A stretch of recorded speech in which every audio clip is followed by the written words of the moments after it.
नमस्कार मित्रांनो, जय महाराष्ट्र या घडीची सर्वात मोठी बातमी समोर येत आहे। राज्याच्या राजकारणातून आत्ताची एक महत्त्वाची आणि ताजी अपडेट। देवेंद्र फडणवीस यांच्या सरकारला आत्ताचा सर्वात मोठा तगडा झटका। राज्याच्या राजकारणातून आत्ताची एक महत्त्वाची बातमी येत आहे। मित्रांनो, नेमकं झाले काय ते आपण सविस्तर बघूया। त्या अगोदर तुम्ही जर चॅनलवर नवीन असाल तर चॅनल सबस्क्राइब करून बेल आयकॉन नक्की प्रेस करा। गेल्या 15 ते 20 दिवसापासून राज्यात सुरू असलेले काही ठिकाणी जे अत्याचार असतील किंवा खून झाले असतील त्यावरून सरकार विरोधकांनी घेतले दिसत आहे। शरद पवार गटाचे जितेंद्र आव्हाड, विरोधी पक्षनेते अंबादास दानवे असतील किंवा उद्धव ठाकरे यांनी सर्वांनी राज्य सरकारला घेरल्यानंतर आता देवेंद्र फडणवीस यांनी एक महत्त्वाचा आणि मोठा निर्णय घेतल्याचं समजतं।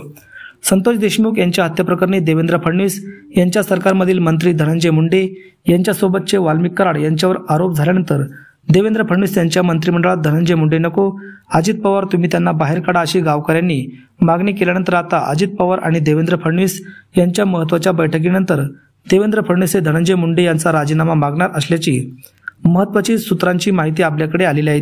त्यामुळे धनंजय मुंडे आणि मुंडे कुटुंबाला हा सर्वात मोठा धक्का मानला जातो आहे। या अगोदरच देवेंद्र फडणवीस यांनी स्वच्छ मंत्रिमंडळ असावं, त्यामुळे अनेक नेत्यांना, आरोप असलेल्या नेत्यांना बाहेर काढलं होतं। त्यामध्ये अब्दुल सत्तार असतील, उदय सामंत असतील, दीपक केसरकर असतील, अशा अनेक नेत्यांना यावेळी बाहेर काढण्यात आलं होतं। त्यामुळे आता स्वच्छ प्रतिमा राज्य सरकारची असावी, त्यामुळे धनंजय मुंडे व वाल्मिक कराड यांच्या या कृत्यामुळे आता धनंजय मुंडे यांना देखील राजीनामा मागू शकतात, अशा प्रकारची सूत्रांची माहिती आपल्याला या ठिकाणी मिळाली आहे। मित्रांनो, आपल्याला काय वाटतं, धनंजय मुंडे यांचा राजीनामा राज्य सरकारने घ्यावा का? आपल्या प्रतिक्रिया कमेंटच्या माध्यमातून नक्की व्यक्त करा। धन्यवाद। जय महाराष्ट्र।